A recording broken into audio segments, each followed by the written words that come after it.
Cette semaine, notre start-up, c'est Nestor. On reçoit Jérôme Susfeld. Bonjour. Vous êtes cofondateur et CEO de cette start-up qui est donc spécialisée dans le pop-up sous forme de laboratoire. Votre mission, c'est de rendre le retail plus agile par ce pop-up store.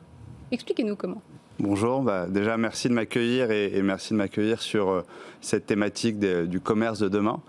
Avant de parler de pop-up store, on a vu malheureusement en effet des nouvelles qui ne sont pas forcément très bonnes avec pas mal de fermetures.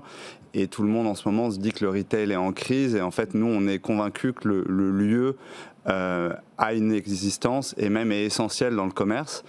Et que le retail n'est pas forcément en crise, qui se transforme, que beaucoup d'acteurs sont amenés à évoluer. Et justement, en fait, donc nous, notre mission, c'est de réenchanter le commerce centre-ville et d'utiliser les boutiques et les pop-up stores pour permettre à des marques d'être plus agiles, de tester des nouvelles choses et finalement d'évoluer. Donc, ça vous permettait à ces marques, ces jeunes DNVB, de ne pas prendre de risques et de tester des concepts innovants en créant donc un lien entre les marques et les propriétaires immobiliers, c'est ça? Exactement. Alors nous, on ne travaille pas uniquement avec les DNVB, aujourd'hui on travaille même avec toutes les typologies d'acteurs, mais en effet, ça fait quand même, c'est clairement une grosse partie de notre cible. Nous, on a un réseau de boutiques. Aujourd'hui, on a plus de 23 boutiques. On a eu 200 clients, par exemple, en 2022. Et en fait, sur ces 23 boutiques, on les a de façon permanente et les marques viennent sur des périodes qui peuvent aller d'une semaine à plusieurs mois pour tester des nouvelles choses. Et donc, du coup, en fait, ce qui est intéressant, c'est que nous, on va aller vraiment apporter de l'agilité, permettre un test. Donc, on est 4 fois plus rapide, grosso modo, pour tester pour une marque. On permet aussi aux marques d'aller plus loin, parce qu'on a mis des outils de mesure de performance dans l'intégralité de nos boutiques. Et donc, on fait parler le lieu. On leur agrège un certain nombre de données pour permettre de faire évoluer le concept et d'aller plus loin. Et donc, on met le lieu au cœur de la stratégie des marques pour leur permettre de se développer, de trouver le bon équilibre de temps en temps, notamment pour les DNVB, entre web et digital, et travailler un parcours d'achat de façon globale et pas en séparant les deux. Donc admettons, je suis une jeune marque, je souhaite tester un concept pendant plusieurs semaines. Combien va me coûter cette solution ? Donc c'est compliqué de répondre à cette question parce que ça va vraiment dépendre de plusieurs choses, à la fois donc de la durée. Si vous venez pendant une semaine ou pendant plusieurs mois, ça ne va pas être la même chose, le coût à la semaine. Peut-être que vous avez une fourchette de prix ? Ouais, je vais vous en donner une, mais ça va aussi dépendre de la période. Et ça, c'est important de le dire. Une marque qui vient nous voir en décembre, ou en tout cas nous, on ne va pas louer le même prix le mois de décembre, qui est un mois qui est très très fort dans le commerce, qu'un mois de janvier, février, qui peuvent être un peu plus compliqués. Donc nous, on a une politique de prix en tout cas qui évolue, mais globalement, en tout cas, si vous voulez faire un test retail sur une période, disons, de 2-3 mois, le coût mensuel, ça va être autour de 10 000 € le mois pour avoir une boutique qui est bien placée et pour pouvoir tester des choses. D'accord. Ce qui est intéressant, c'est qu'effectivement, souvent, il y a pas mal de DNVB. Ce qui est intéressant, c'est d'arriver à avoir, on sait qu'on est dans le commerce hybride maintenant, on a du commerce qui doit vivre dématérialisé par le web et physiquement, c'est incontournable.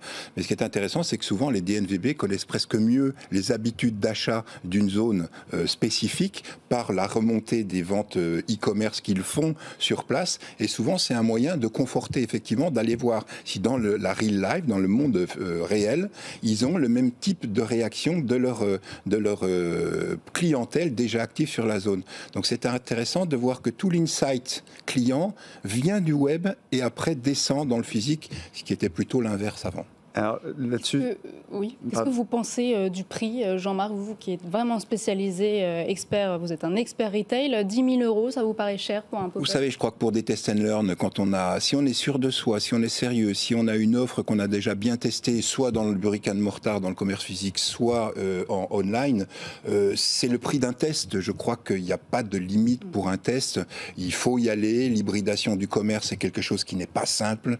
Culturellement, c'est pas évident d'apprendre. Donc, ça ne me choque pas. Voilà. Et comment vous sélectionnez ces porteurs de projets, ces marques ? Alors généralement, c'est les marques qui viennent plutôt à nous, et nous, notre but, c'est de répondre à leurs besoins. Donc c'est déjà de comprendre quelle est la priorité. Le pop-up store, c'est intéressant parce que c'est un outil qui adresse beaucoup de choses différentes. Donc on peut travailler la notoriété, on peut aller travailler la relation client, on peut aller travailler juste sur un phénomène d'acquisition. En fait, le lieu, c'est un média, donc il y a énormément de choses à travailler autour de ce lieu. Et donc nous, on va essayer plutôt d'accompagner la marque pour identifier ses besoins et les accompagner là-dessus. Et je me permets juste de rebondir sur le point que vous évoquiez tout à l'heure des DNVB. Ce qui est intéressant, c'est que nous, aujourd'hui, on offre à l'intégralité des marques qui viennent chez nous un scoring sur l'évolution, enfin sur la performance en point de vente qui est inspiré de ce que l'on peut avoir sur Google Analytics et qui permet en fait aux marques vraiment de comparer la performance entre le physique et le digital, notamment sur des problématiques d'acquisition, avec une explosion aujourd'hui des coûts d'acquisition. Et ça, c'est justement, nous, on s'est inspiré de ce que faisait le digital pour aller plus loin et pour leur permettre de faire la même chose en physique. Je crois que c'est une erreur de penser qu'un pop-up est simplement un pop-up store, est simplement un outil de vente. C'est un outil de communication, c'est un outil de recherche, de conforter par rapport à des insights et autres. Alors bien entendu, on cherche à ce que ça vende à terme, mais en tout cas, il faut plus le voir vraiment comme une pierre posée pour aller plus loin culturellement, au niveau de la communication, au niveau des relations publiques aussi. C'est ce qui est tout à fait intéressant dans ce format. Vous l'avez dit, hein, vous comptez aujourd'hui dans votre réseau 23 boutiques, 5 nouvelles ouvertures principalement à Paris. Est-ce que vous allez davantage vous développer en région ? Alors on est déjà un peu en région, mais en effet c'est un axe de développement essentiel pour nous. On a accompagné des marques notamment dans des Tours de France. Et c'est quelque chose qui est hyper important pour nous. Nous, on propose à des marques de se développer et de tester des nouvelles choses. Donc oui, les régions font partie de nos axes de développement et même à plus ou moins long terme, l'Europe. Et voir le monde un jour, on aimerait bien. Et vous travaillez avec des collectivités ? On travaille avec des collectivités, encore trop peu, on aimerait le faire plus, notamment en fait aujourd'hui on a tout un pool de marques avec lesquelles on a l'habitude de travailler et l'idée pour nous c'est de pouvoir justement leur permettre de prendre des risques, de tester des nouvelles choses, d'être agile et donc on aimerait faire bénéficier de tout ce savoir-faire à des collectivités qui ont comme principale problématique de réenchanter leur centre-ville. Voilà, donc comment rendre le retail plus agile grâce au pop-up store. Merci beaucoup Jérôme Susfeld. Je rappelle que vous êtes cofondateur et CEO de Nestor.